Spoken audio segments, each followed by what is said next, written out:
Hai, Assalamualaikum warahmatullahi wabarakatuh. Alhamdulillah, bersama dengan saya lagi Kristina. InsyaAllah hari ini setiap petang macam biasa kita akan berkongsikan berkenaan dengan kisah sirah para Nabi, InsyaAllah. Okay. Assalamualaikum warahmatullahi wabarakatuh. Selamat petang semua. Okay, baik. Jadi sementara kita tunggu, saya ada sedikit persiapan sikit buat untuk anda. Okey, sebentar ya.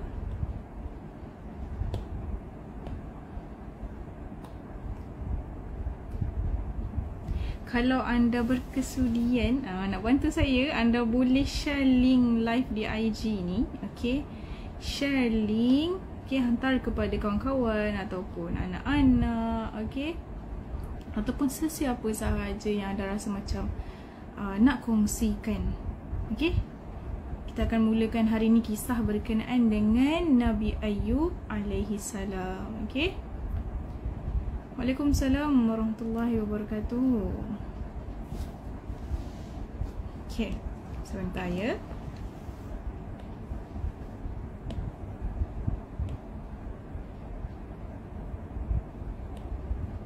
Hai, Assalamualaikum Kak Fazlina, ada di IG Arayan Hijrah Global. Hari ni sebenarnya kita buat live di banyak platform sikit.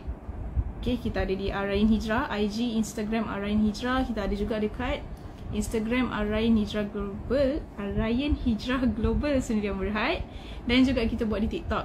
Okay, jadi kalau anda rasa macam tak clear dekat Arayan Hijrah, anda boleh pergi ke Arayan Hijrah Global. Kalau tidak, anda boleh pergi ke TikTok. Okay, tapi kalau nak tengok siaran ulangan perkongsian petang ni, anda boleh kembali semulalah ke IG Arayan Hijrah. Okay, baik, sebentar ya.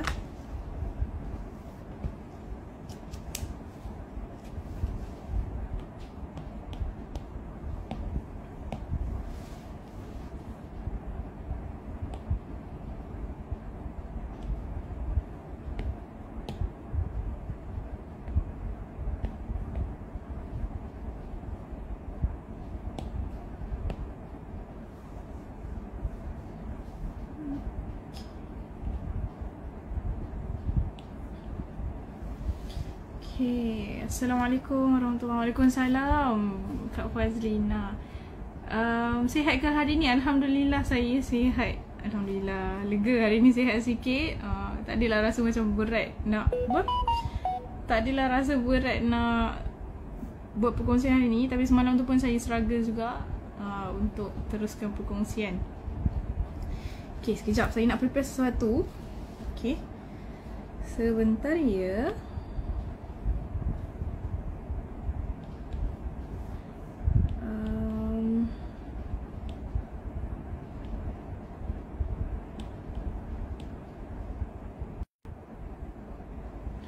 Assalamualaikum, selamat petang semua. Saya harap anda semua tak keluar. Okay, kalau ada masa, anda boleh luangkan bersama saya. Sekejap je lagi 3 minit kita mulakan. Boleh? Boleh tak? Boleh tak? Boleh tak? Sekejap Okay.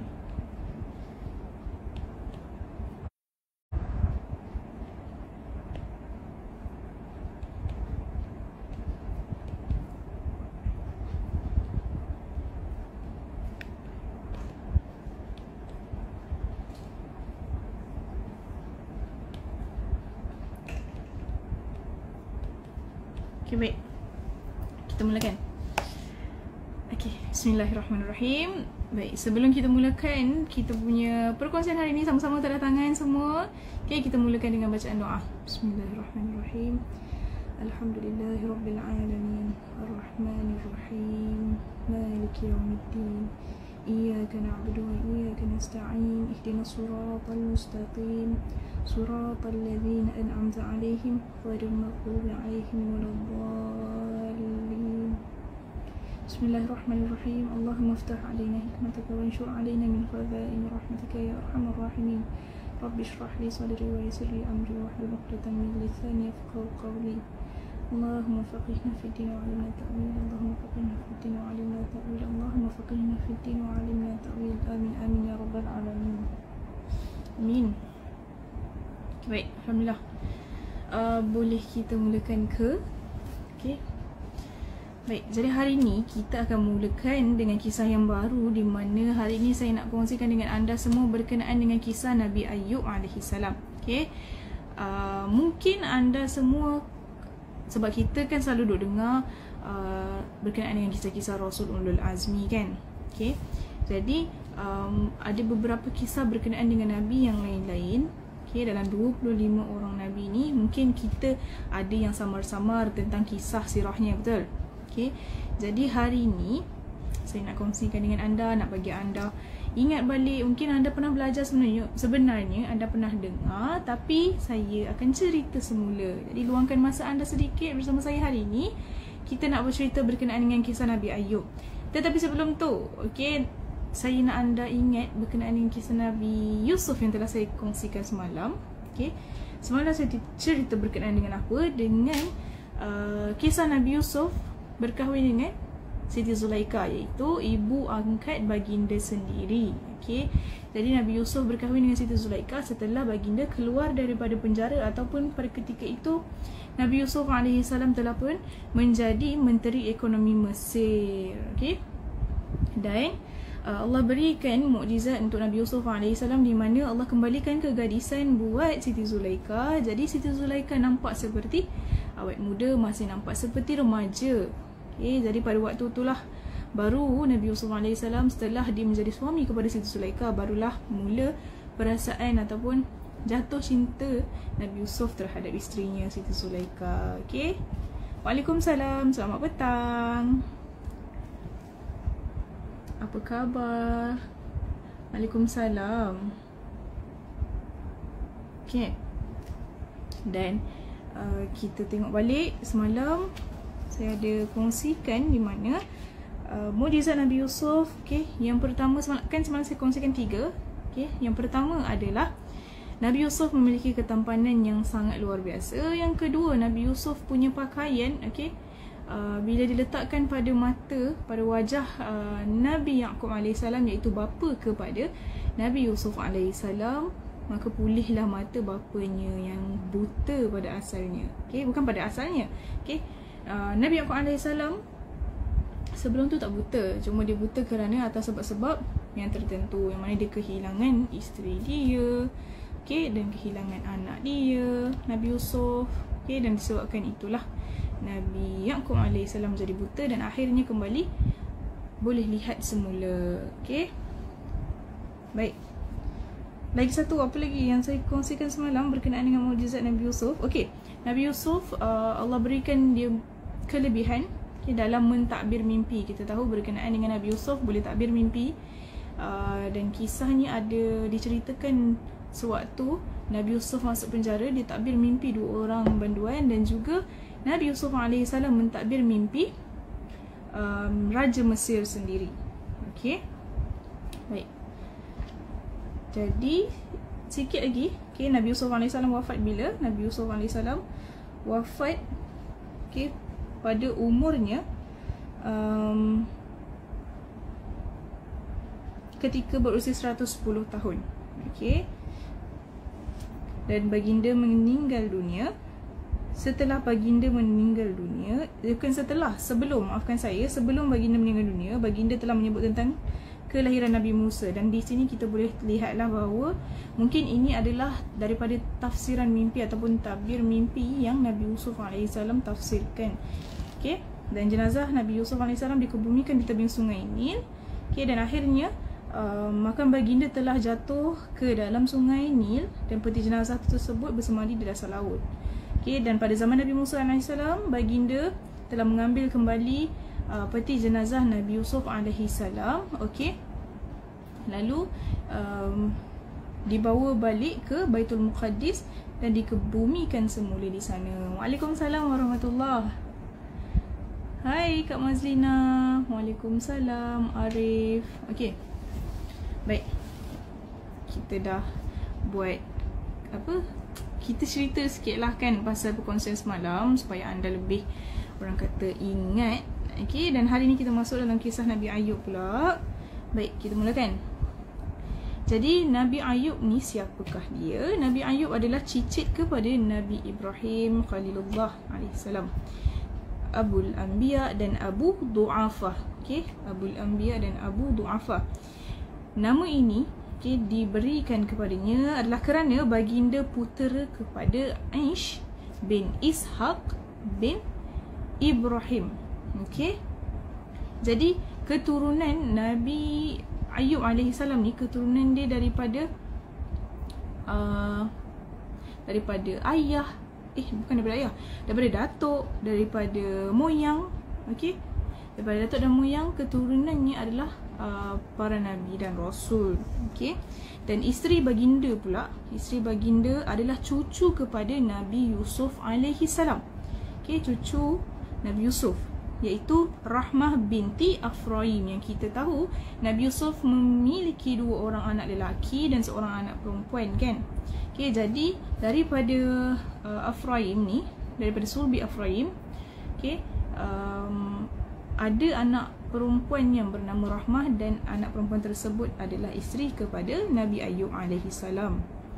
Okey, dan ayah Nabi Ayub alaihissalam iaitu Aish pula, Aish ni berkahwin dengan salah seorang puteri Nabi Lut. Jadi ada kaitan banyak dengan rantaian keturunan para nabi dan rasul.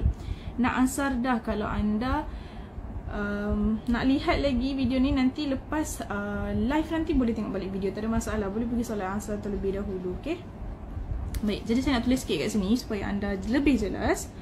Okay, Nabi Ayub alaihissalam,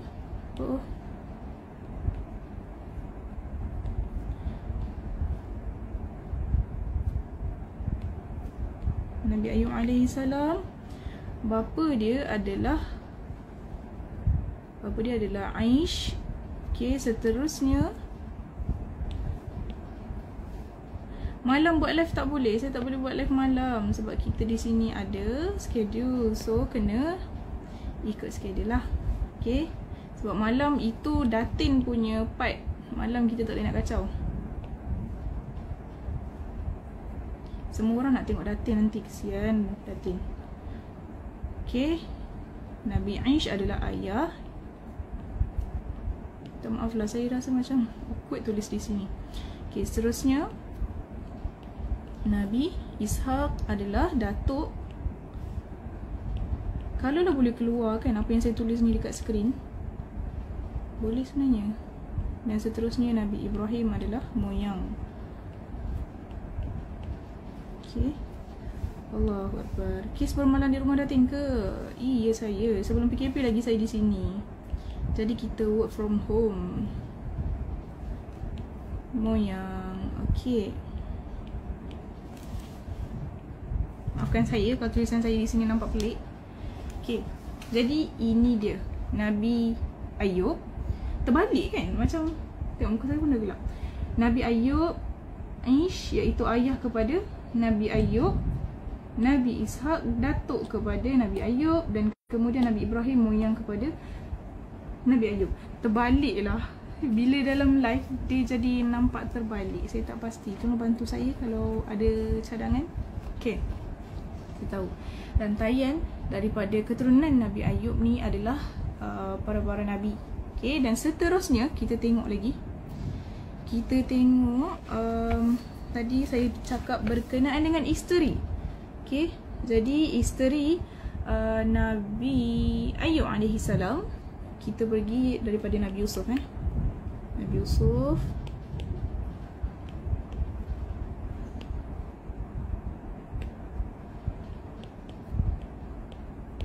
Nabi Yusuf dia ada anak bernama Afraim. Okay, Afraim. Jadi Afraim ni ada anak perempuan, ada anak lelaki. Anak Afraim pula, maafkan saya. Nabi Yusuf, maafkan saya. Nabi Yusuf. Okay, Nabi Yusuf ada 3 orang anak. Okay, Kis kena tulis terbalik baru boleh macam tulisan biasa. Saya nak tulis terbalik, saya tak tahu macam mana nak tukar dia terbalik. Hai, Assalamualaikum. Macam mana saya tulis terbalik Boleh terbalik kan ke tulisan ni? Cuba bantu saya kalau ada siapa yang tahu untuk buat tulisan ni jadi terbalik. Stres saya. Tapi tak apa, saya cuba sekejap Okay. Jadi sambil-sambil tulis ni, saya nak anda kalau boleh tulis kat sini Kalau anda dapat, anda tulis. Okay. Pakai cermin kak. Pakai cermin. Mana saya nak dapat cermin? Letak depan cermin.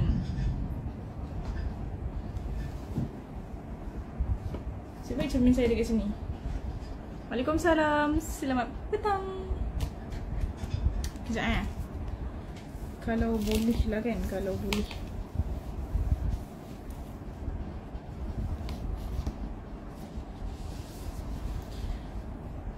Saya nak fikir kejap.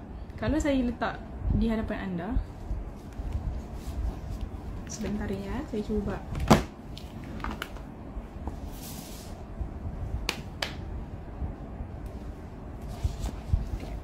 Saya tak boleh imagine lah sekarang sebab saya nervous. Cuba tolong saya. Cermin ni nak letak dekat mana? iPad ni letak kat mana? Akak nak cuba buat apa tu? Saya tengah cuba nak buat tulisan pada iPad ni terbalik. Ke anda tahu macam mana iPad ni nak terbalikkan tulisan dia? Boleh bagi tahu saya tak? Kalau nak guna cermin macam sebentar saya tulis sesuatu. Saya sedang berusaha keras ni.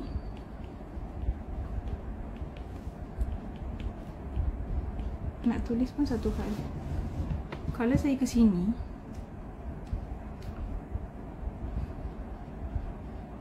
nak terbalikkan cermin ni ke arah anda ke macam mana? Macam mana saya nak buat ni? Ya Allah.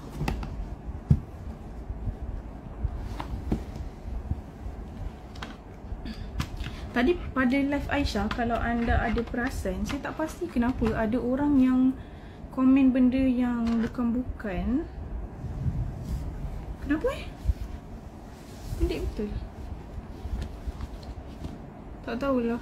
Tak tahu kan, saya pun tak tahu macam mana nak fikir. Cermin hadap kita orang, iPad hadap akak. Okey, macam tu.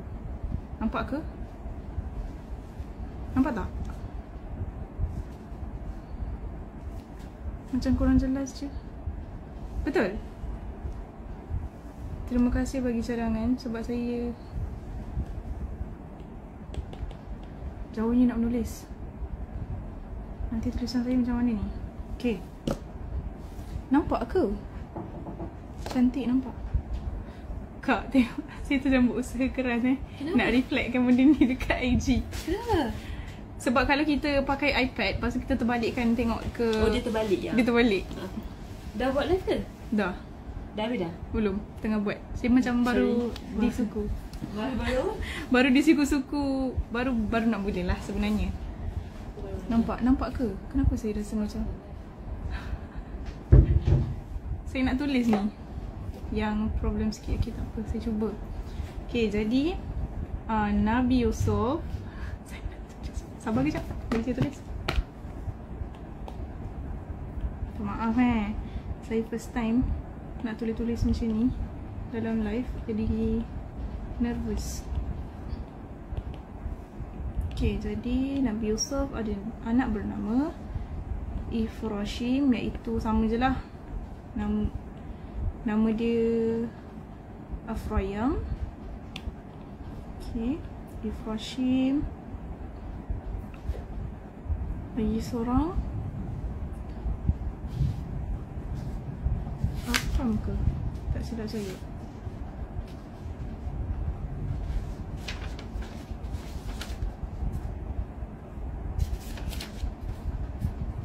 Okay, Ar-Rakim. Hai, Waalaikumsalam. Dan lagi seorang perempuan bernama Rahmah. Tapi sebenarnya Rahmah ni, kalau ikutkan riwayat lain mengatakan bahawa Rahmah ni kan cucu kepada Nabi Yusuf. Tapi tak pastilah kalau benar nama anak perempuan Nabi Yusuf adalah Rahmah juga. Okay, maaf tulisan saya agak kurang je di sini. Ya Allah, permudahkanlah. Nampak ke? Saya tak nampak ni. Saya rasa macam tak nampak. Anda boleh nampak ke? Okay, daripada Ifrashim ni, nampak ke? Macam kenal. Ya, saya. Hai.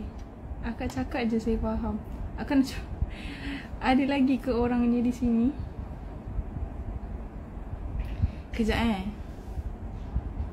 Saya rasa saya kena buat macam ni lah kan. Saya kena tulis, sebelum saya live, saya rasa macam kena tulis dekat kertas. Dan kertas tu kena dah siap-siap terbalik kan, dia punya tulisan. Allahu Akbar. Saya rasa macam struggle sangat di sini. Okay, dan Rahman ni berkahwin dengan Nabi Ayub alaihi salam. Nampak ke?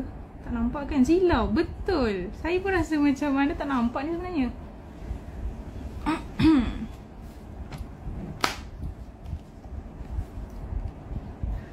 Nantilah esok saya cari solution. Tak seronok nak cerita sekarang. Time-time ni nak buat ni. Tak apa-apa. InsyaAllah saya cuba esok macam mana. Saya cubalah cari. Kalau pakai kamera belakang saya tak boleh nampak anda komen apa.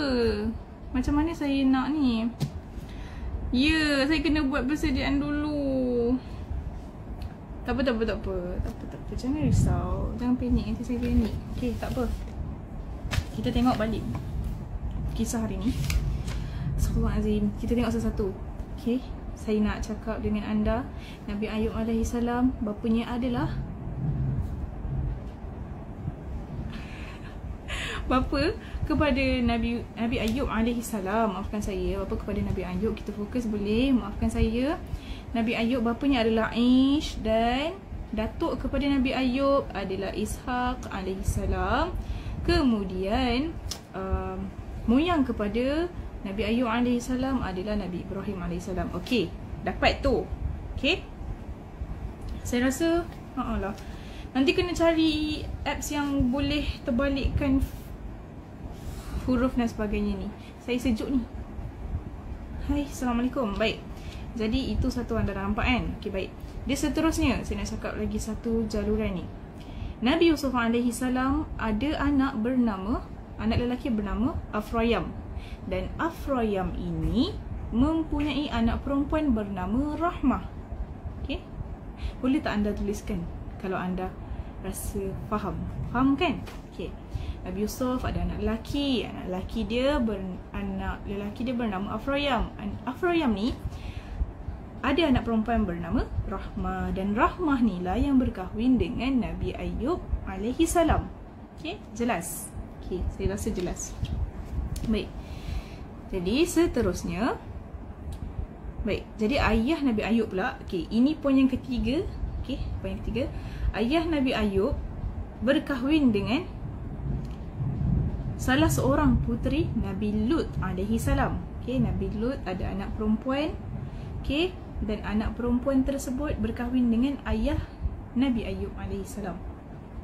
Dan ayah Nabi Ayub alaihi salam memiliki Nabi Ayub. Faham?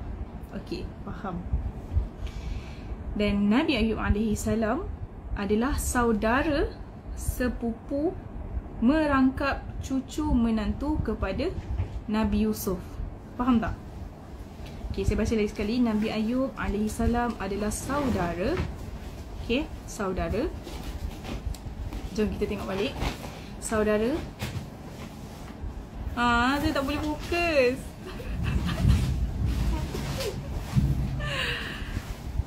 Kalau anda boleh fokus, anda boleh dapat dia punya susunan tu. Saya tak reti nak jelaskan. Saya minta maaf banyak-banyak. Okey.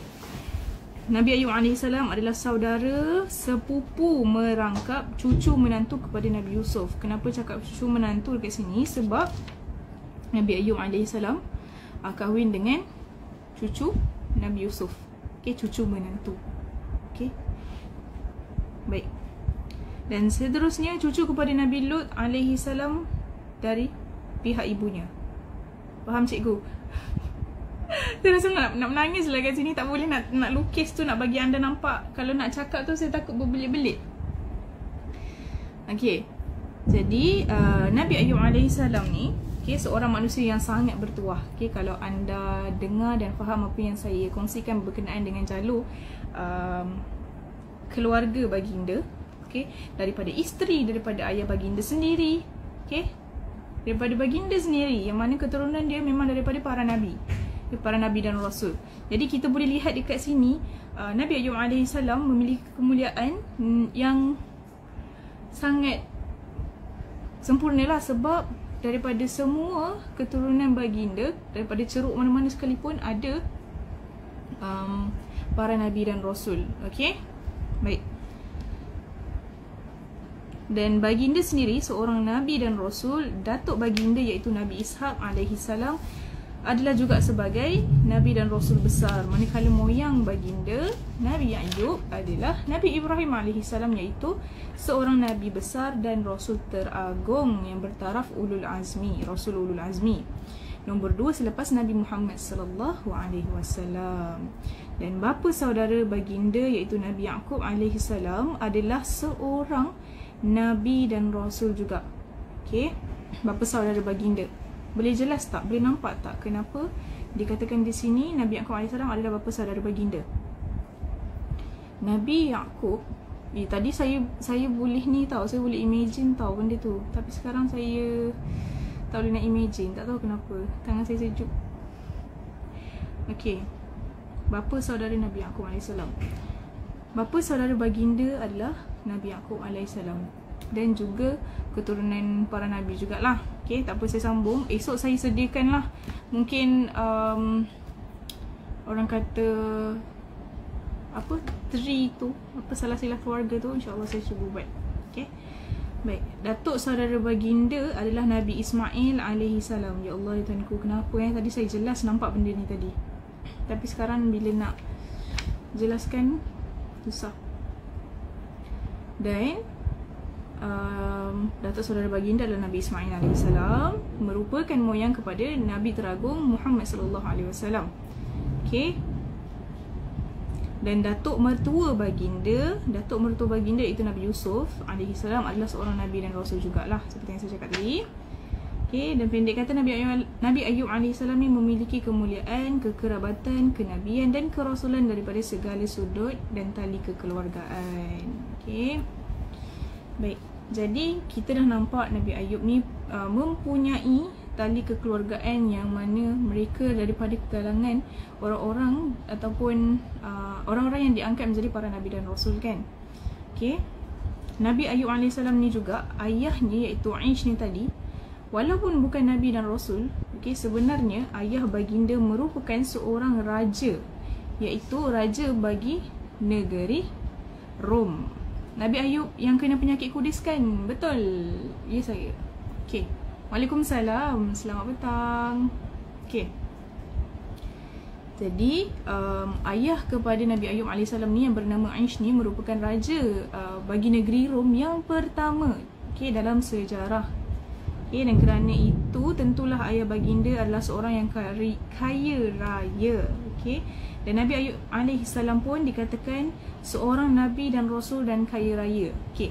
Jadi kaya raya Nabi Ayub AS ni bukanlah kerana ayah baginda yang menjadi seorang raja ni. Okey, bukan sebab tu Nabi Ayub AS kaya. Nabi Ayub AS kaya sebab baginda sendiri, atas usaha baginda sendiri. Baginda dengan memiliki sifat yang rajin lah. Okey. Dan sebab itulah baginda dikatakan seorang yang kaya juga, bukanlah atas hasil ayah baginda menjadi seorang raja itulah. Okey. Baik, dan diriwayatkan bahawa Nabi Ayub AS mempunyai banyak binatang. Okey, ini jelas nampak bahawa Nabi Ayub AS ni seorang yang rajin, bukan kekayaan baginda yang dimiliki tu adalah hasil daripada ayahnya. Nabi Ayub AS mempunyai banyak binatang ternakan yang terdiri daripada unta, lembu, kambing, kibas dan sebagainya. Okey. Jadi kekayaan yang dimiliki oleh Nabi Ayub AS adalah kekayaan yang baginda usaha sendiri. Okay, bukan kekayaan yang baginda perolehi dari harta pusaka. Nabi Ayub AS adalah seorang insan yang amat rajin dan pintar. Baginda adalah seorang yang gigih berusaha dan sebab itu baginda menjadi seorang manusia yang kaya raya. Okay. Dan di samping memiliki kemuliaan keturunan dan kaum kerabat, harta benda dan binatang ternak yang banyak, Nabi Ayub alaihissalam juga mempunyai keluarga yang besar dan diriwayatkan bahawa Nabi Ayub alaihissalam mempunyai ramai isteri dan ramai juga anak, dan boleh dikatakan Nabi Ayub alaihissalam ni memiliki sampailah tahap 100 ataupun beratus-ratus lah orang anak, okay, yang baginda miliki. Okay. Dan salah seorang daripada isteri baginda adalah Rahmah yang merupakan cucu kepada Nabi Yusuf. Dan kerana mempunyai isteri yang ramai, menjadikan Nabi Ayub AS ni dikurniakan anak yang ramai oleh Allah SWT. Okay, dan menjadikan Nabi Ayub AS, kalau kita boleh nampak di sini, Nabi Ayub AS adalah seorang manusia yang cukup sempurna kehidupan dan kemuliaannya daripada segi keturunan, kekayaan, harta benda, wang dan sebagainya. Okay, sangat sempurna.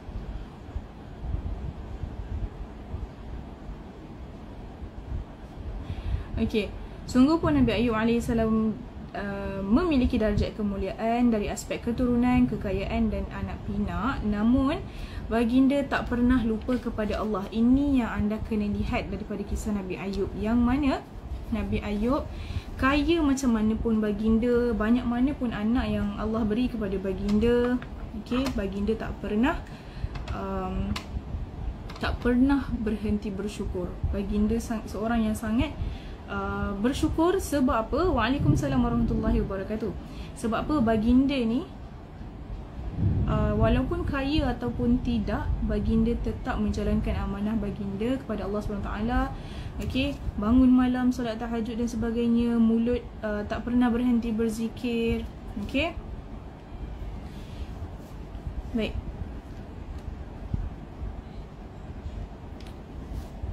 Jadi disebabkan ini, iman Nabi Ayub AS semakin meningkatlah. Orang selalu kalau kita makin senang, orang kata makin lupakan Allah kan. Tapi tidak, Nabi Ayub tidak. Nabi Ayub semakin Allah berikan dia nikmat, kelebihan, semakin dekatlah dia dengan Allah SWT. Semakin kuat keimanan dia kepada Allah SWT. Dia beribadat siang dan malam, mendirikan solat tahajud, berdoa, berzikir dan macam-macam lagi. Dan waktu siang baginda melaksanakan puasa, okay? Dan pada waktu malam baginda lakukan solat tahajud. Waalaikumsalam warahmatullahi wabarakatuh. Waalaikumsalam. Okay, jadi pendek kata, Nabi Ayub AS ni adalah seorang manusia yang sentiasa bersyukur kepada Allah SWT di atas segala rezeki yang diberikannya kepada baginda. Okay, hamba yang taat senantiasa bersyukur. Iya, betul, itulah sifat Nabi Ayub AS. Okay, baik. Jadi apabila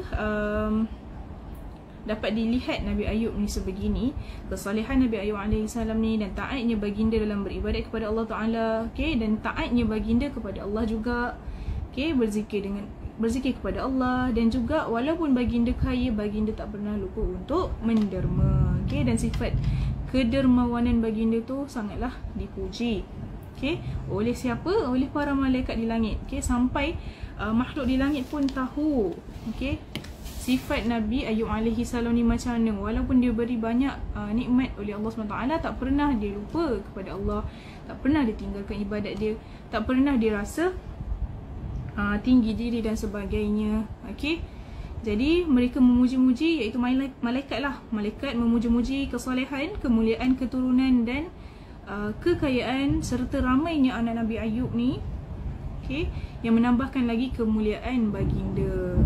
Okay, sebenarnya harta ataupun nikmat, kelebihan yang Allah beri ini sebenarnya juga ujian sebenarnya, okay? Bukan terhadap Nabi Ayub juga, tetapi kepada kita sekarang ni, okay? Senang ke kita, susah ke kita, sebenarnya semua adalah ujian yang mana Allah nak tengok kita ni mampu ke tak bertahan, mampu ke tak. Contoh macam kaya, kita mampu ke tak bahagikan duit kita tu untuk benda yang sepatutnya kita nak simpan ke, kita nak bagi orang ke, macam mana. Okay, itu sebenarnya kita diuji. Dan susah juga. Kalau susah, Allah nak uji kita sebenarnya. Kita ni bersyukur ke tak? Ada walaupun ada nasi di rumah sedikit sahaja, mampu ke tak kita bertahan? Mampu tak kita untuk tak mengeluh kepada Allah SWT? Okay, itu sebenarnya semua ujian.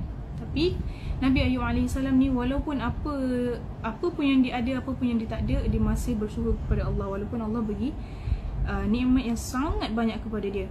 Okay, dan jadi bila saja ramai ataupun banyak malaikat yang memuji kepada Nabi Ayub AS ni, maka okay, rupa-rupanya ada yang diperhatikan. Okay, siapakah yang memerhatikan? Iblis laknatullah ni yang perhatikan. Okay, yang mana sikap Nabi Yaqub, sifat Nabi Yaqub juga. Okay, Iblis laknatullah ni kita tahulah bahawa dia nak memusnahkan kemuliaan dan kebahagiaan Nabi Ayub AS. Okay, dia nak merosakkan anak Adam. Jadi kita tahulah perangai Iblis ni macam mana. Okay, jadi Iblis laknatullah ni, dia dah mulalah dia nak buat fitnah kepada Allah SWT dengan mengatakan yang mana kekuatan iman Nabi Ayub AS ni makin bertambah, boleh stay maintain macam tu sebabkan dia dapat benda yang dia nak dan dia masih lagi dalam kesenangan. Sebab tu dia masih lagi beribadat kepada Allah, okay, taat kepada Allah. Sebab kata Iblis ni, bagi Iblis ni, dia rasa macam kalau Nabi Ayub AS tak terus taat kepada Allah, maka Allah akan tarik semua nikmat dan kelebihan tersebut. Jadi sebab itulah Nabi Ayub ni terus beribadat. Okay, Waalaikumsalam, selamat petang Kak Zain. Ada di sini pula nanti boleh masuk dekat Araya Hijrah. Okay, baik. Jadi Iblis laknatullah membuat fitnah kepada Allah SWT, mengatakan kekuatan iman dan kesolehan Nabi Ayub adalah kerana baginda memiliki kekayaan yang besar. Alhamdulillah, hadza min fadli Rabbi. Terima kasih. Iya, tibanya Nabi Ayub untuk diuji. Jadi sekiranya, kata Iblis, semua kekayaan dan anak-anak Nabi Ayub binasa atau hilang, pastinya Nabi Ayub akan lupa kepada Allah SWT. Okay, dikatakan begitulah. Jadi baginda tak lagi akan menjadi seorang hamba yang soleh dan selalu memuji Allah, selalu bersyukur. Okay, dan kata Iblis laknatullah lagi, kesolehan Nabi Ayub AS tu adalah kerana dia sangat takut segala kekayaannya. Seperti yang saya katakan tadi, kekayaannya akan hilang dan mengharapkan kekayaannya itu terus menerus bertambah. Dan itulah matlamat hidup Nabi Ayub AS yang sebenarnya tersimpan dalam lubuk hatinya. Itulah fitnah Iblis terhadap Nabi Ayub AS.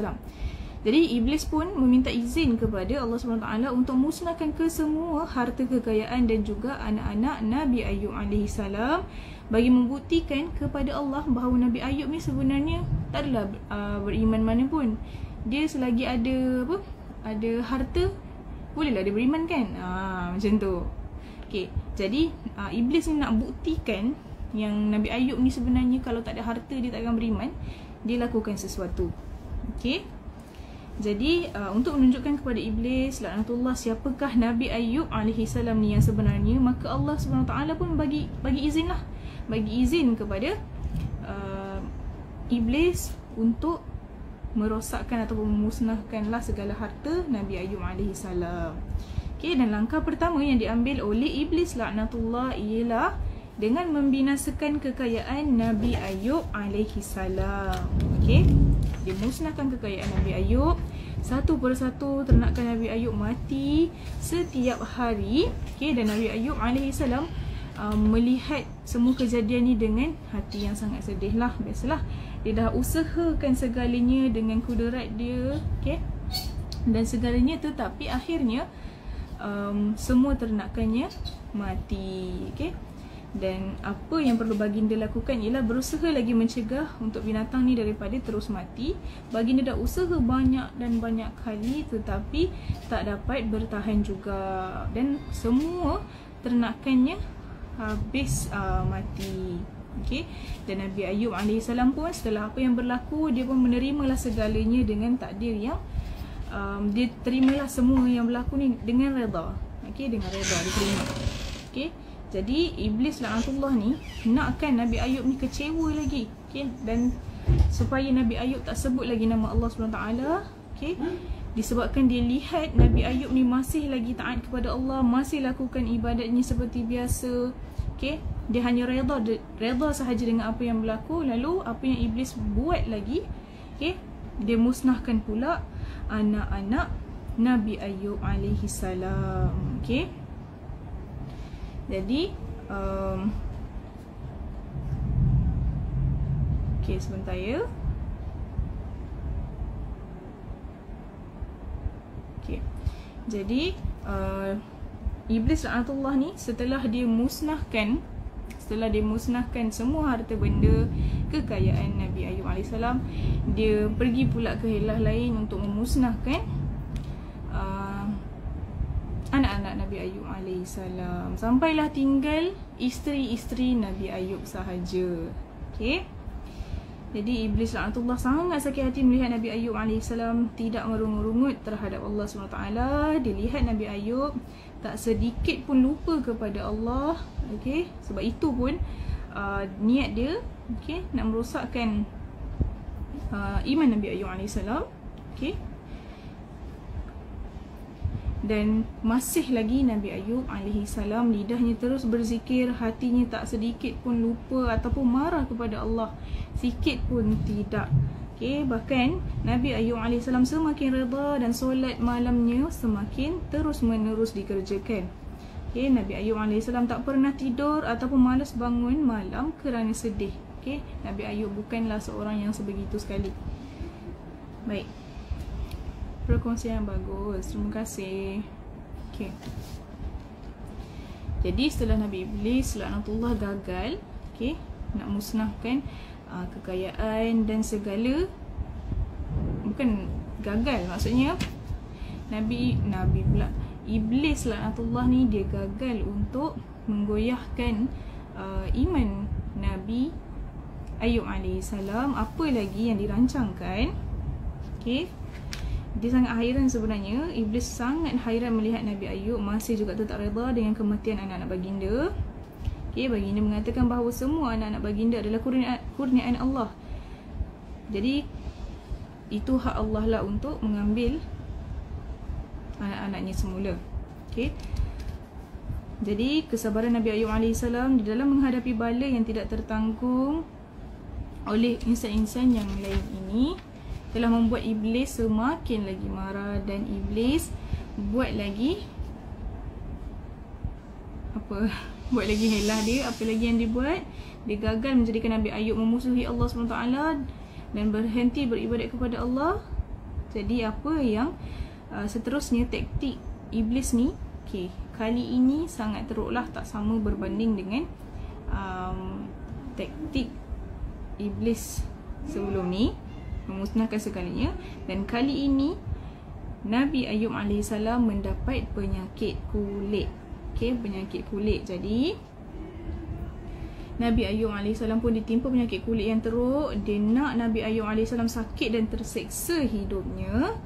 Dan kalau penyiksaan jiwa tak dapat menggugatkan iman Nabi Ayub AS terhadap Allah, maka diharapkan penyiksaan badaniah akan menjadikan Nabi Ayub lebih sukar nak bangun solat dan sebagainya. Okay, untuk apa lagi? Untuk berpuasa. Okay, bila kita punya badan ataupun tubuh ni tak dapat berfungsi dengan baik, mesti kita rasa macam putus asa kan. Tetapi penyakit kulit ini bagi Nabi Ayub tak memutuskan dia punya semangat untuk dia terus beribadat ataupun taat kepada Allah Subhanahu Wa Taala. Okay.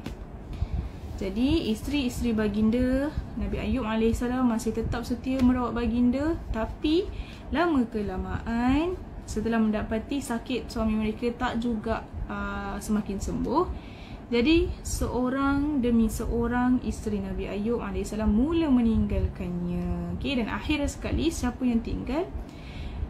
Isteri Nabi Ayub akhir sekali yang tinggal adalah Rahmah, iaitu cucu kepada Nabi Yusuf AS. Terima kasih.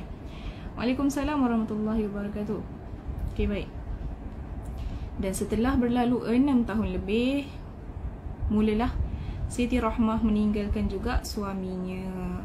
Dan setelah dia mengambil tindakan yang terakhir dengan menjual rambutnya untuk mendapatkan sesuap rezeki untuk menjadikan makanannya dan juga makanan suaminya, setelah hasil jualannya sudah tak mahu dibeli orang, lalu ditinggalkanlah Nabi Yaqub alaihissalam. Okey. Dan setelah Nabi Ayub AS mengetahui bahawa isteri kesayangan baginda juga sudah kalah di dalam perjuangan,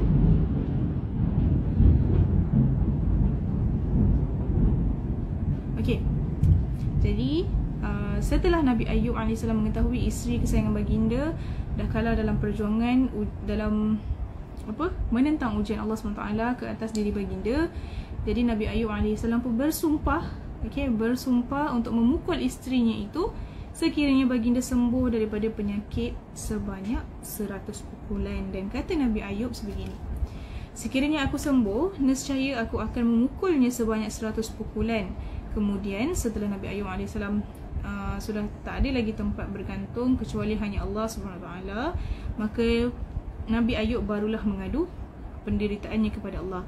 Tapi di sini bukan bermakna yang Nabi Ayub sebenarnya berhenti taat kepada Allah dan lakukan ibadat. Okay.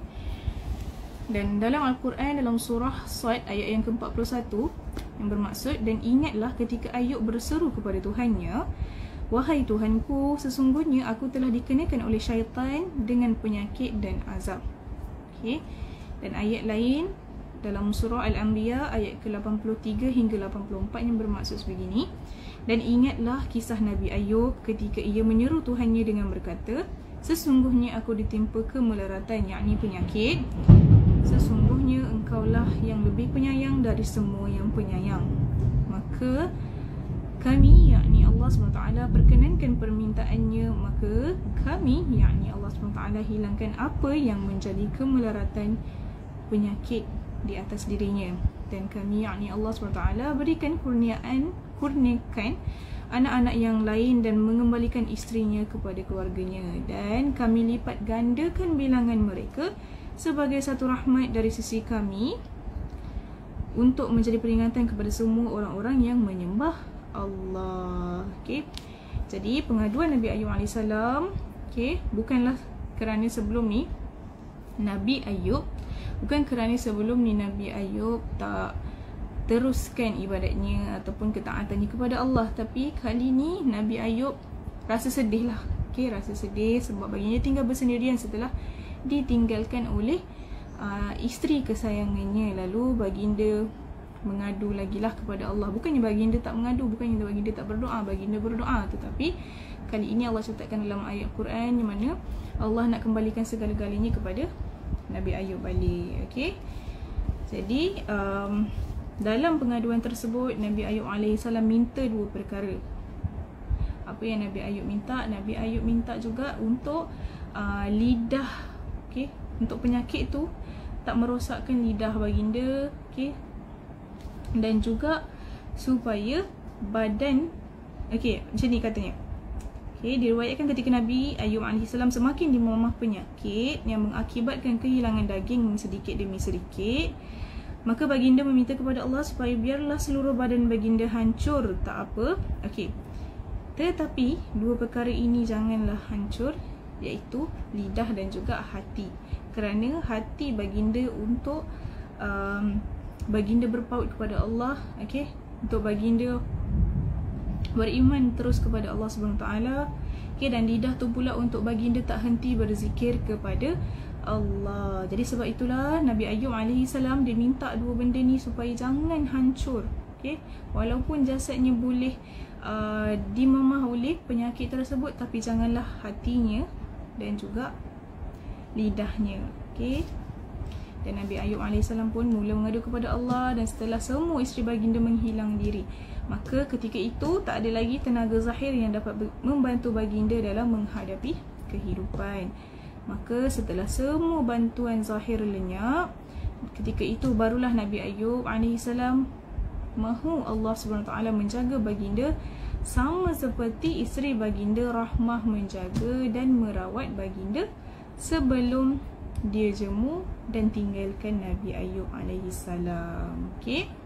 Jadi begitulah bagaimana daripada Nabi Ayub alaihissalam ni kaya, memiliki kemuliaan daripada keturunannya dan juga kekayaannya. Okey. Dan akhirnya Nabi Ayub alaihissalam diuji ketika mana Iblis dapat tahu yang Nabi Ayub alaihissalam ni punya keimanan sangat-sangat kuat. Okey.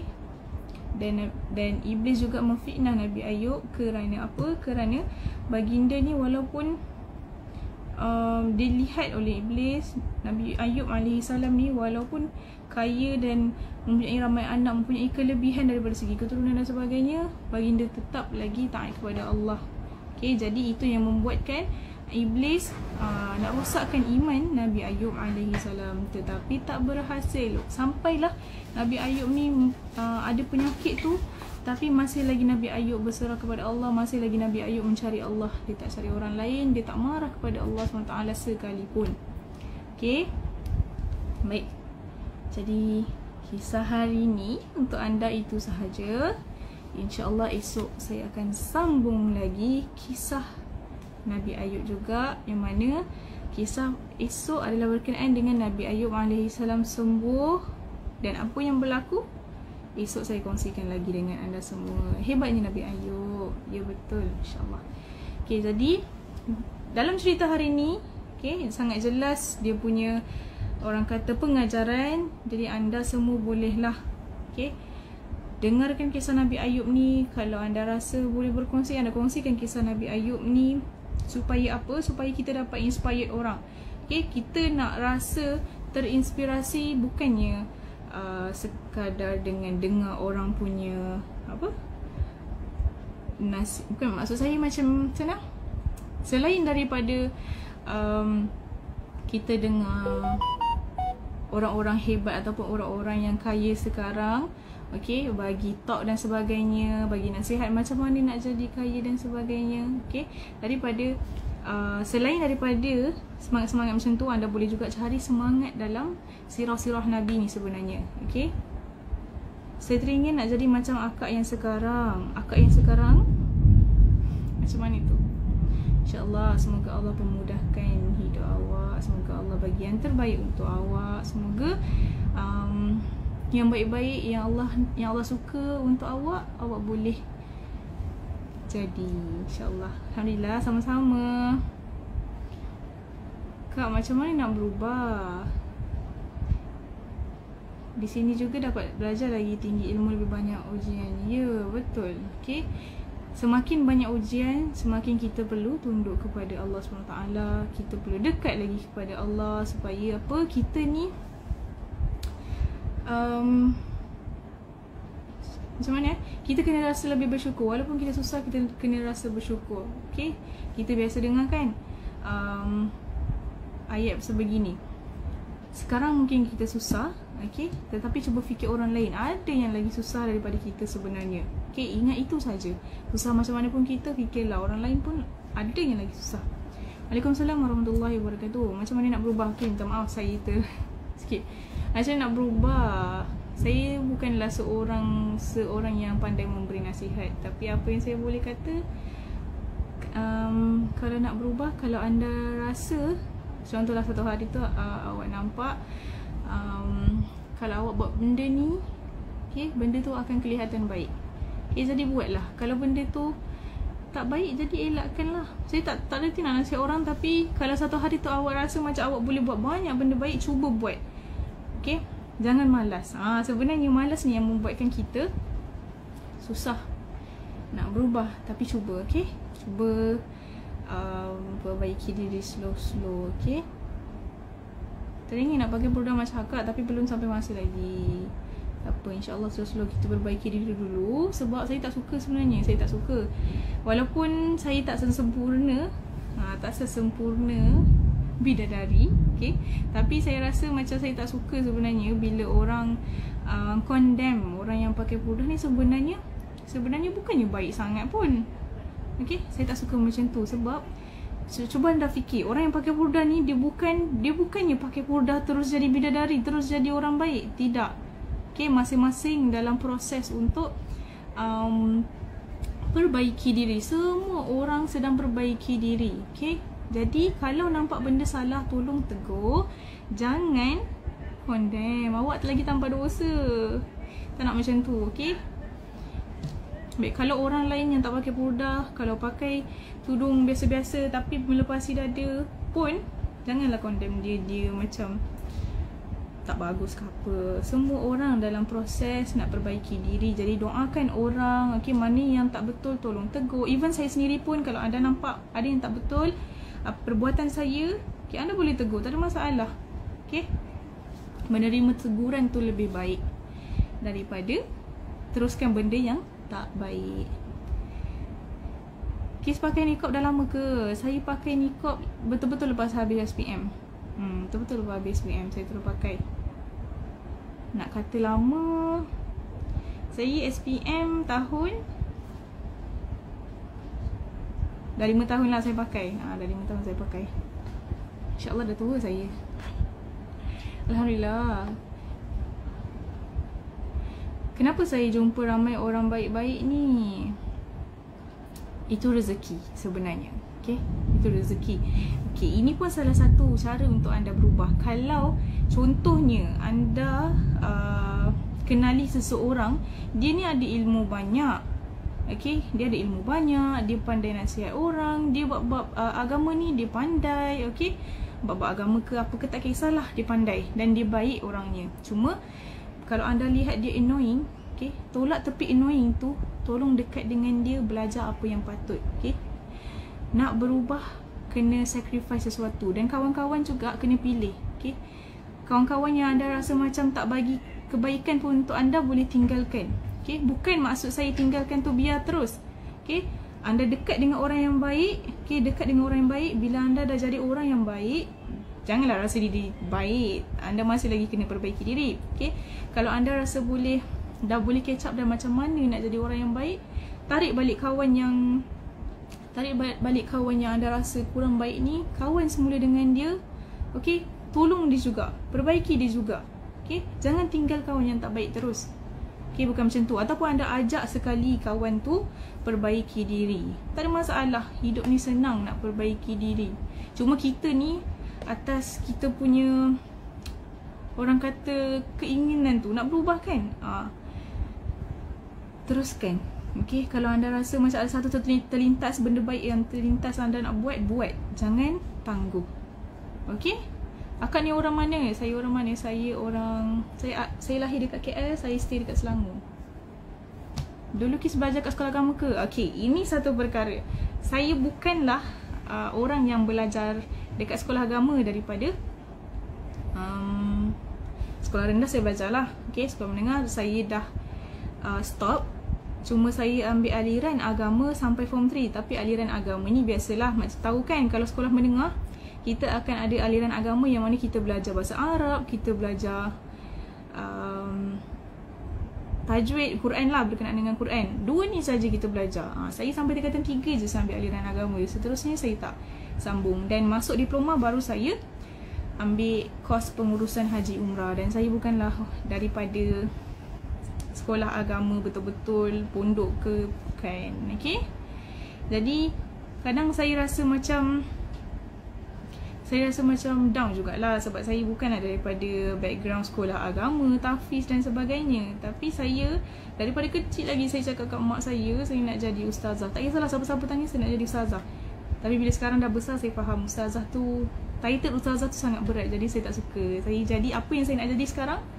Okay, macam kalau daripada segi berpakaian, kalau anda nak berubah, okay, pakai pakaian yang besar-besar. Kalau saya pun sekolah menengah dulu, walaupun saya macam aktif, okay, social sikit dengan kawan-kawan, biasalah tu kan, kawan dengan semua orang kan, betul tak? Kita kawan dengan semua orang, tu pun dikira macam berkawan dengan ramai orang kan. Even waktu tu pun saya masih pakai pakaian yang besar-besar sebab saya malu, saya segan. Okay, mungkin sebab segan tu lah yang membawa saya kepada pakai pakaian yang besar-besar, longgar-longgar ni. Jadi kalau anda rasa macam nak berubah daripada awal, contoh daripada pakaian dan sebagainya, ubah benda tu. Okay, Akak burdah ni penting ke? Tak penting pun sebenarnya. Dekat kita punya negara ini bukanlah budaya. Okay, ini bukanlah budaya. Tetapi burdah ni Waalaikumsalam warahmatullahi wabarakatuh. Akak kerja sebagai apa sekarang? Saya sekarang di bahagian konten dan dropship untuk Arayan. Allahu Akbar. Dia boleh nak habis timing. Tak, maaf sekejap. Okay, baik, kita sambung lagi sikit. Okay, untuk berubah daripada segi pakaian, sekejap minta maaf.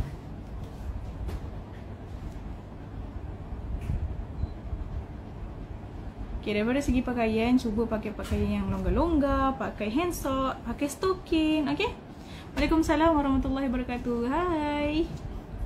Okay, pakai benda yang longgar-longgar, pakai tudung yang labuh, yang menutupi dada. Sebaiknya tudung melepasi bahu. Okay, jangan tolak ke sini. Okay, sebetulnya macam tu lah. Okay, pakai pakaian yang menutup. Ustaz, jangan panggil saya Ustazah, saya takut. Kalau tinggal solat, mereka tak mau solat. Okay, sebenarnya macam ni. Usahakan sesuatu. Kalau anda berkawan dengan orang yang susah nak solat, cuba ajak dia. Suruh teman pun jadilah. Okay, mungkin satu hari nanti dia akan rasa malu, dia akan ikut. Okay, kita cuba sesuatu lah. Kurang-kurang kita nak ajak orang. Okay, nak ajak orang jadi baik dan sebagainya. Kena usaha. Semuanya kena usaha.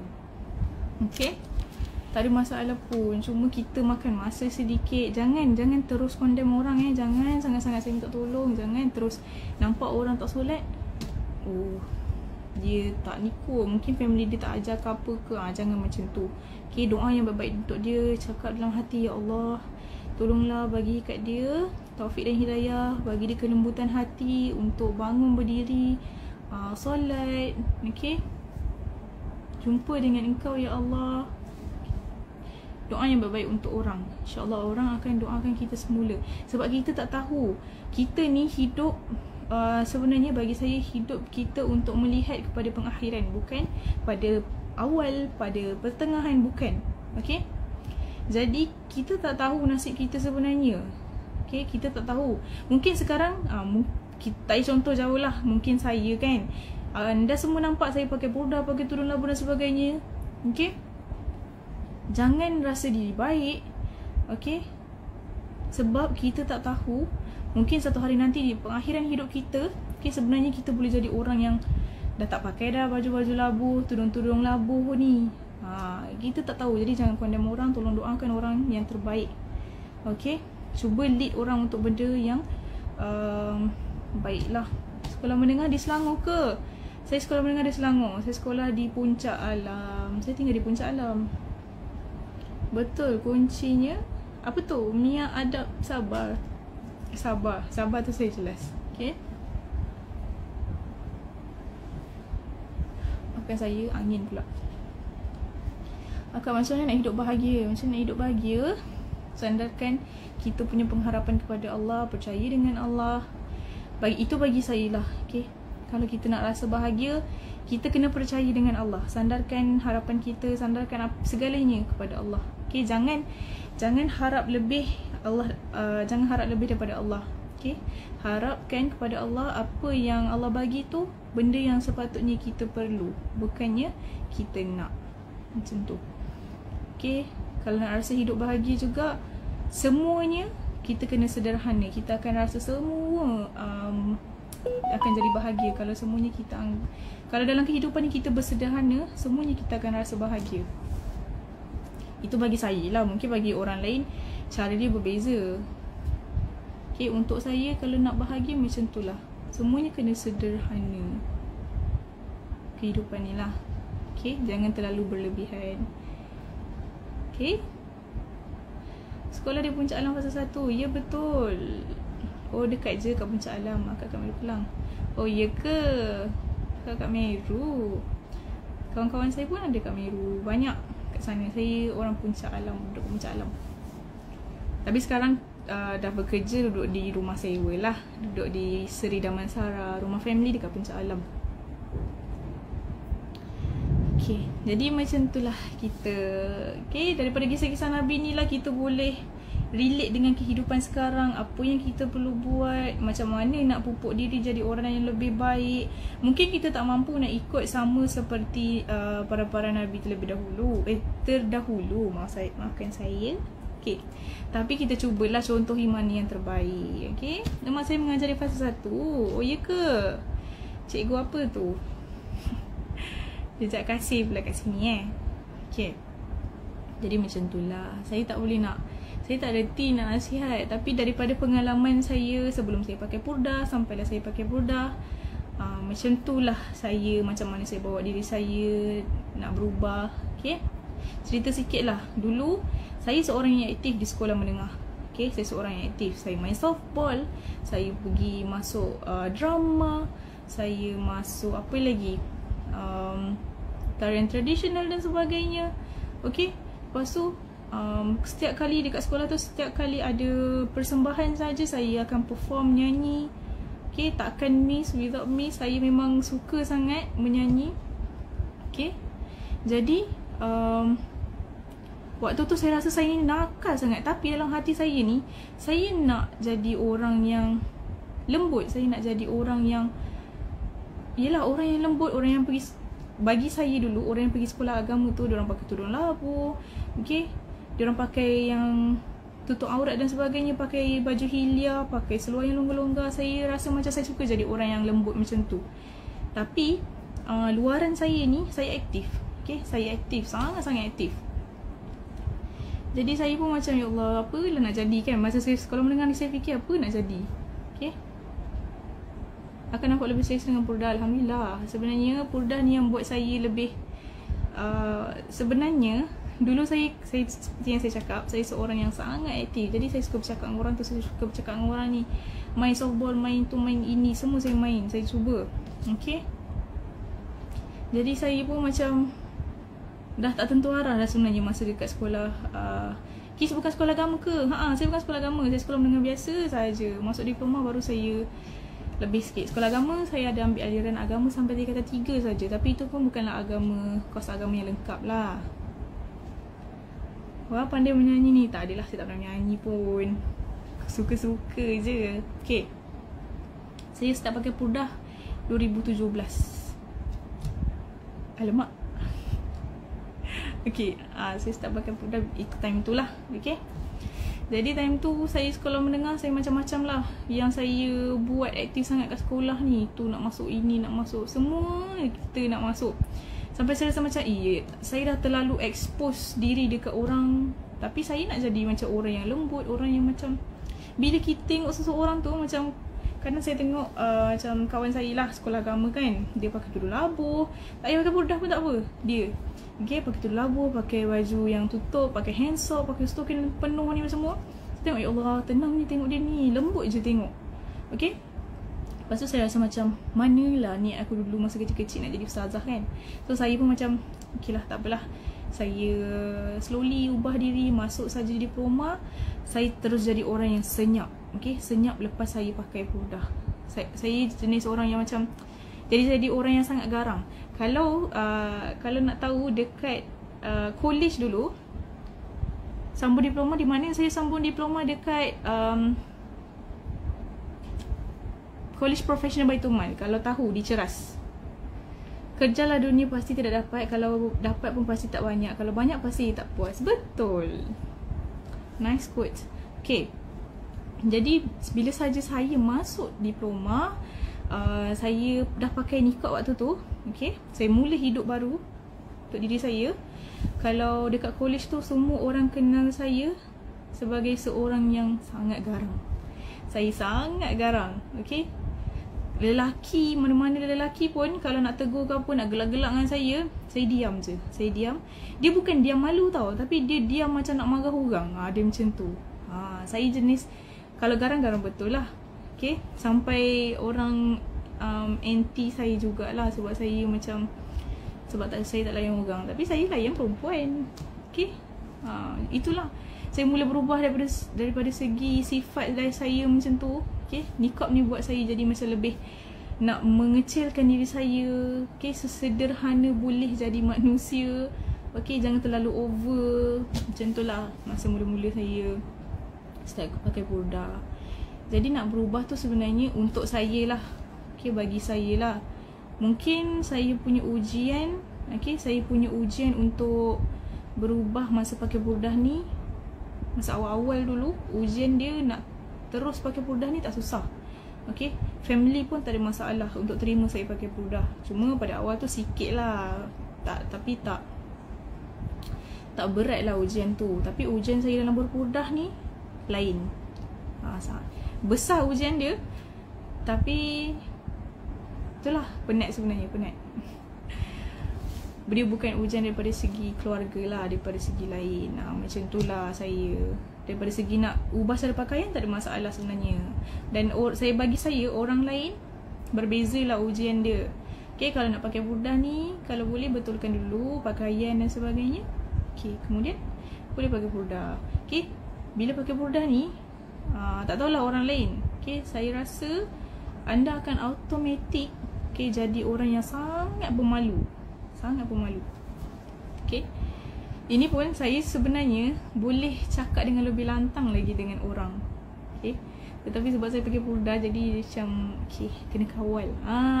Dia macam purdah ni buat kita kawal diri kita supaya jadi lebih sopan. Kita berpandukan Al-Quran dan As-Sunnah. Ya, betul. Lepas Al-Quran, lepas Sunnah, barulah Allah. Tadi saya nak sebut dah. Tak apa. Akak perlu ke pakai purdah? Tak perlu pun. Kan macam saya cakap tadi, kita punya negara bukanlah budaya kita untuk pakai purdah. Tapi dah boleh agak dah umur berapa. Mudah sebenarnya nak cari umur saya. Saya muda lagi, sangat muda. Saya paling muda di Arayan. Nak kata belas-belas tu boleh juga. Adalah umur saya 20 lebih. Okay, jadi macam tu lah macam mana saya mula pakai purdah, macam mana saya mula berubah. Macam tu lah bagi saya. Nak berubah ni, yelah, untuk saya sebenarnya senang. Tapi tak tahulah, orang lain ujian dia lain-lain. Saya lepas dah berubah baru ada ujian. Bukannya masa sebelum ujian, sebelum perubahan ada ujian. Macam tu. Bagus guys, InsyaAllah. Itu semua Allah yang bagi. Tapi ada lagi ujian sebenarnya yang tengah saya kena lalui ni. Doakan saya semoga istiqamah, semoga Allah berikan kekuatan pada saya selalu. Okay, sebab saya pun takut. Saya tak tahu esok ni saya nak jadi apa. Sebab saya selalu takut. Saya takut kalau kita bercakap ni, apa yang kita cakap akan jadi pada kita balik tau. Itu yang selalu saya takut. Lepas tu saya takut esok. Saya takut esok, kalau esok saya dah jadi orang lain, saya tak jadi macam saya hari ni. Okay, garang bersebab tak apa. Ya betul, garang bersebab tak apa. Akak pernah ada teman lelaki, saya pun tak tahu. Sebab saya kawan masa sekolah menengah, saya kawan dengan lelaki. Saya, okay, macam ni lah. Saya seorang yang ganas lah kat sekolah. Tengok saya main softball je lah. Okay, saya main softball, kawan-kawan saya pun semua lelaki. Kadang saya tak ada hati pun dengan lelaki ni. Masa sekolah menengah saya tak ada hati dengan lelaki. Sebab kawan-kawan saya semua orang yang cantik-cantik. Okay, bila duduk kelas agama ni, kalau untuk adik-adik sekolah menengah mungkin tahu, kalau duduk kelas agama di sekolah menengah biasa, okay, anda akan duduk di kelas pertama. Okay, dan kelas pertama ni semua orang pandai-pandai. Okay, semua orang pandai-pandai. Jadi kawan-kawan saya ni, orang-orang yang pandai ni, semuanya lawa-lawa. Dia orang lawa-lawa. Jadi saya pun macam orang lelaki berkawan dengan saya untuk mendekati kawan-kawan lain yang cantik. Jadi saya pun macam tak ada hati sangat dengan lelaki ni. Saya faham dah dia orang macam mana. Jadi macam tu lah. Sekarang ni pula macam mana? Apa tu? Macam tu lah, susah sebenarnya. Ada ujian sebenarnya setelah perubahan saya. Tapi ujian tu buat saya berfikir panjang juga, buat saya belajar. Dah belajar pun, ujian tu dah terjadi. Dan Alhamdulillah, saya selalu cakap kat diri saya, saya selalu, mak ayah saya panggil saya Aisyah sebab nama saya Nur Aisyah Kisina. Jadi saya selalu cakap kat diri saya, ya Allah, Aisyah, sabar, kau dah membesar dengan baik. Setiap kali saya cakap ayat tu, saya akan menangis. Kau dah membesar dengan baik. Setiap kali saya seorang diri, saya akan cakap perkara tu, benda tu. Aisyah, kau dah membesar dengan baik. Okay, jadi saya pun makin hari makin cuba untuk kuat. Yang penting kita usahakan kes. Betul, kita usaha. Okay.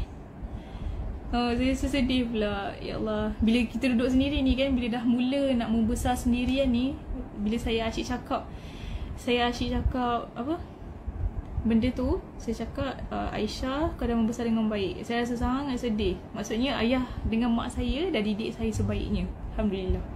Walaupun mak ayah saya tak belajar tinggi, bukannya daripada ustaz dan ustazah, bukan, mak ayah saya bukan daripada golongan ustaz dan ustazah, bukan.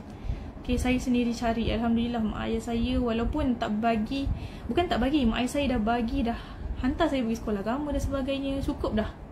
Okay. Ya betul, saya kelas KAA. Alhamdulillah, bagus perkongsian hari ini. Setiap manusia ada ujian, tapi ujian tu berbeza. Betul. Saya cuma nak kongsikan sebab saya tak arti bagi nasihat. Tapi anda boleh lihat macam mana saya cuba berubah. Okay. Dan tak semua orang dia akan diuji semasa sebelum nak berubah ataupun di pertengahan. Tapi bagi saya, untuk saya diuji selepas berubah. Macam itulah. Ay Allah, saya nak menangis. Macam itulah. Saya rasa mak dengan ayah saya, mama dengan ayah saya dah ajar saya sebaik mungkin. Saya dah membesar jadi orang, Alhamdulillah. Dah membesar jadi orang, dah boleh bawa diri sendiri. Bersyukur sangat hari ni saya dah boleh bawa diri dengan saya punya image macam ni. Okay, Alhamdulillah. Dia rasa seronok sebab dulu mungkin saya rasa macam saya ni nakal, tapi hari ni saya dekat sini dengan jadi orang yang seperti ini, saya rasa macam bersyukur. Allah bagi saya kekuatan untuk saya teruskan apa yang saya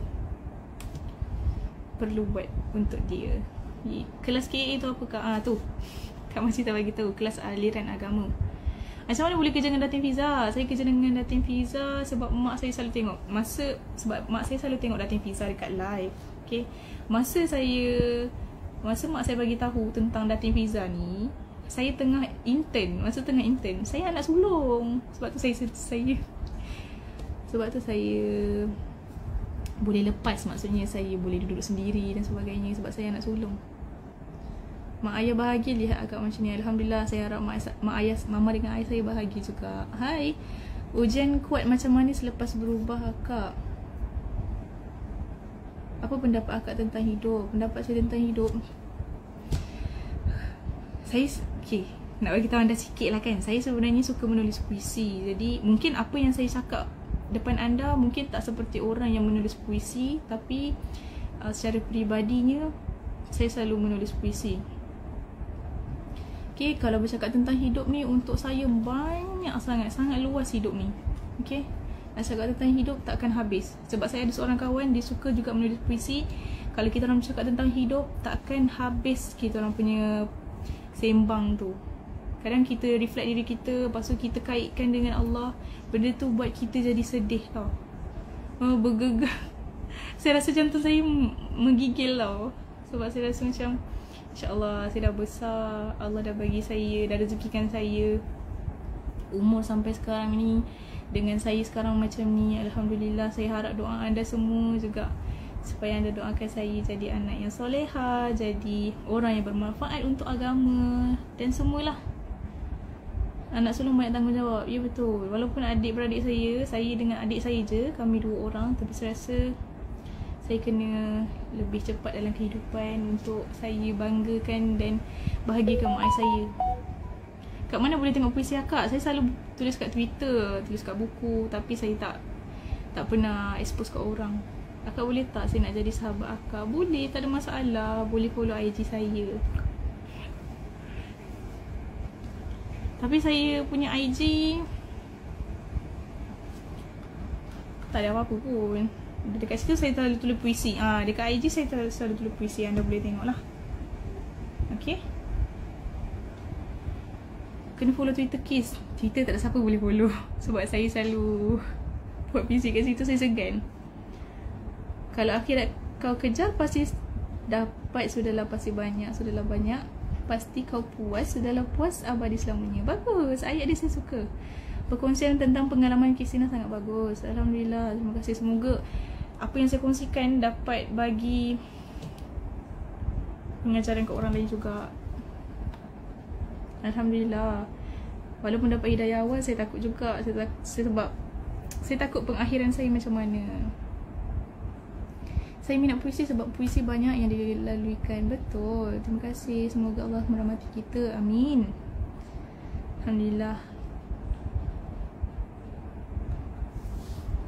Saya bukanlah sesiapa pun, tapi apa yang saya lalui ni baru sikit je yang saya boleh cakap. Baru sikit je sebenarnya apa yang saya lalui. Mungkin orang lain lalui banyak lagi benda, dan benda tu juga boleh jadi pengajaran untuk kita. Okay, saya cakap sekejap je. Okay, IG saya. Mungkin sekarang anda tak dapat tengok lagi, tapi nanti dalam jam 7 anda dapat cari IG saya. IG saya ECOS Echah. Sebab gelaran saya Echah di sekolah sampailah dekat college. Berdoa lepas solat supaya kita mati dalam iman. Saya KPC juga, so kadang-kadang bagus. Saya ada geng di sini. Jadi tolonglah tarik siapa-siapa lagi dengar perkongsian saya setiap petang ni, supaya saya dapat cari ramai geng. Saya nervous sebenarnya dengan orang. Dia macam ni. Kita tahu bahasa Inggeris, kita tahu cakap bahasa Inggeris, tapi bila dengan orang kita nervous. Dia macam tu. Tahu, saya seorang yang macam tu. Saya depan orang tak boleh, tapi sendirian saya boleh. Saya mampu.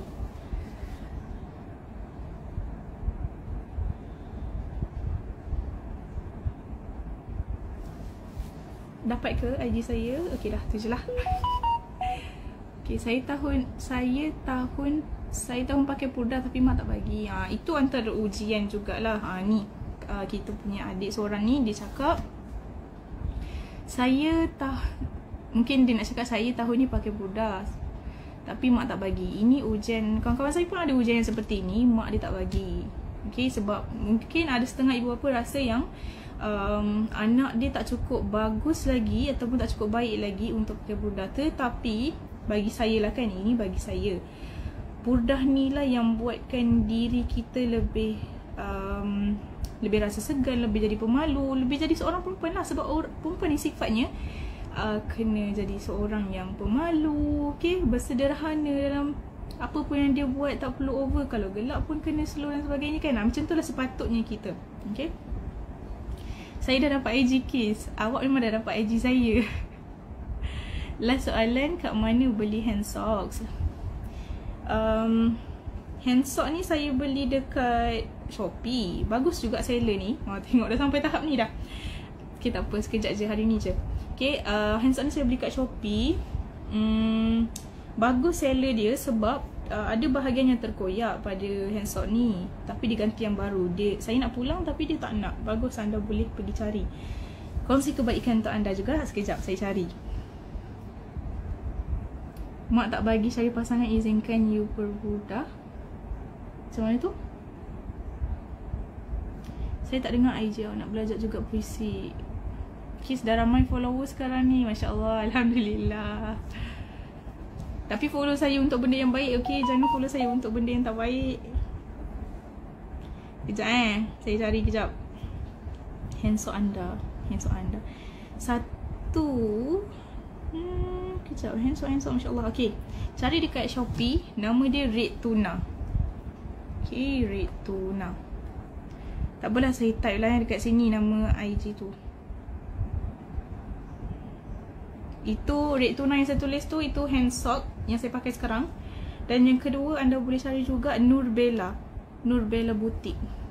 Okay, Nurbella Boutique. Saya type, sorry bergegah.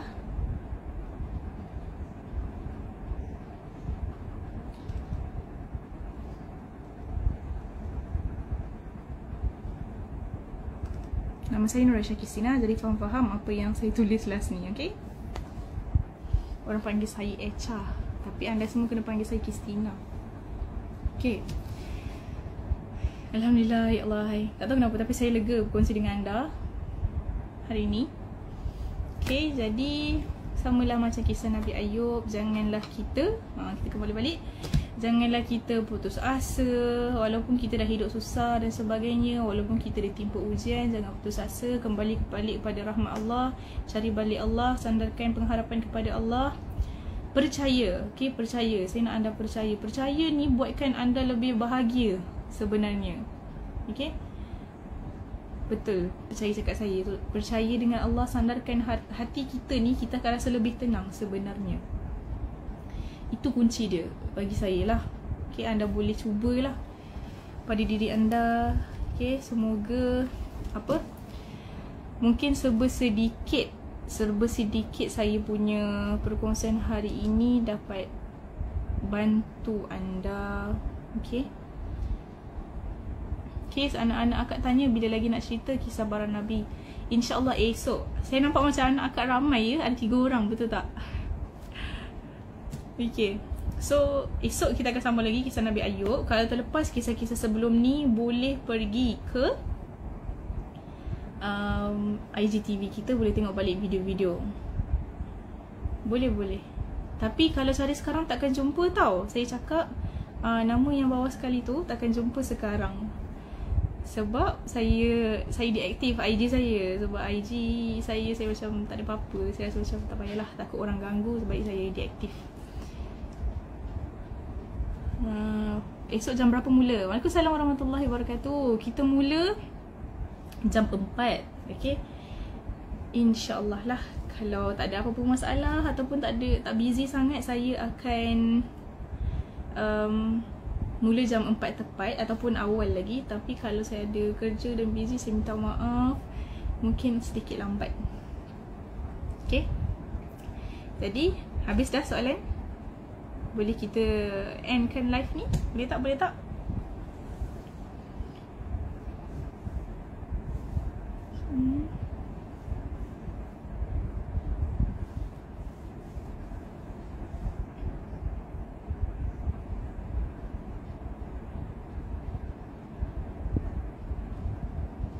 Sekejap ya.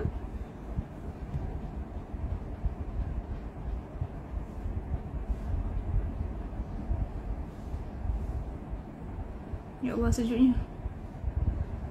Okay.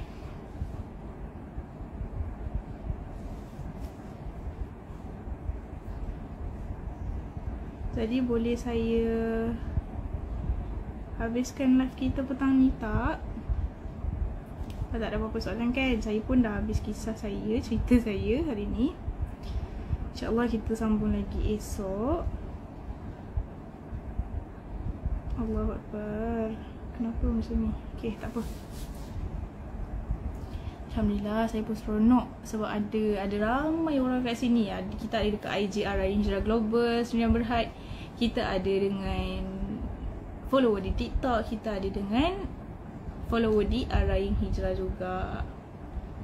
Lebih dekat dengan follower. Ya betul. Kalau kongsi-kongsi macam ni, barulah orang rasa macam, bila orang kenal, orang rasa macam nak interact dengan kita kan, nak communicate dengan kita. Lebih senang kan. Jangan malu-malu dengan saya. Saya pun macam tu lah. Kalau saya boleh bercakap, saya suka bercakap dengan orang sebenarnya. Tapi tengoklah, ada limit jugalah. Okay.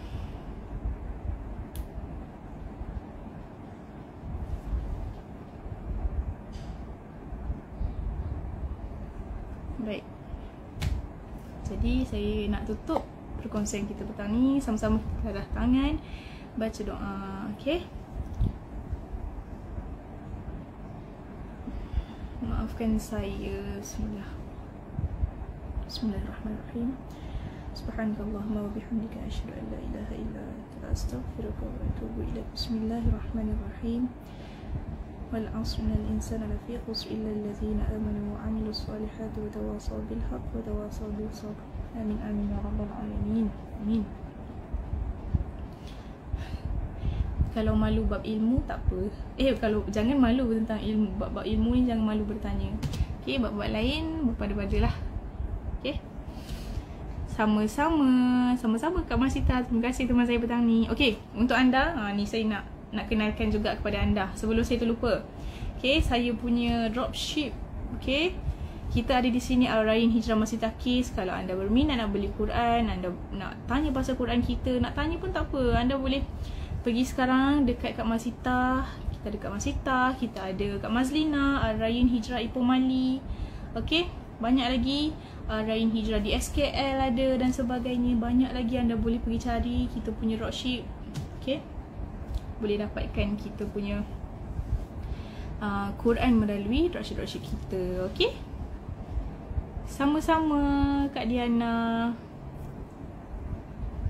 Kirim salam dekat anak-anak. Terima kasih sebab dengar perkongsian saya.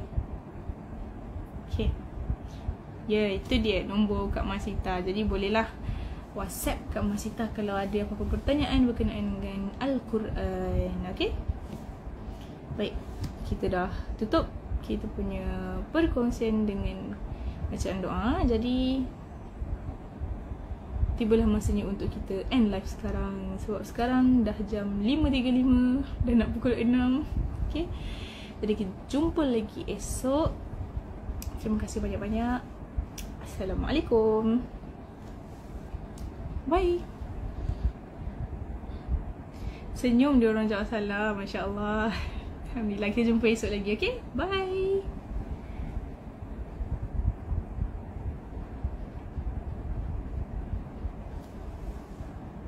Live setiap hari ke Kak? Ya betul, saya live setiap hari. Sabtu Ahad pun ada. Jam 4 boleh tunggu. Tapi kalau selalu jam 4 kan nanti solat asar kan. Boleh solat dulu. Nanti kemudian baru masuk semula. Ataupun boleh tengok balik live saya dekat IGTV. Waalaikumsalam Tuan Herman, ya, terima kasih banyak-banyak. Terima kasih juga.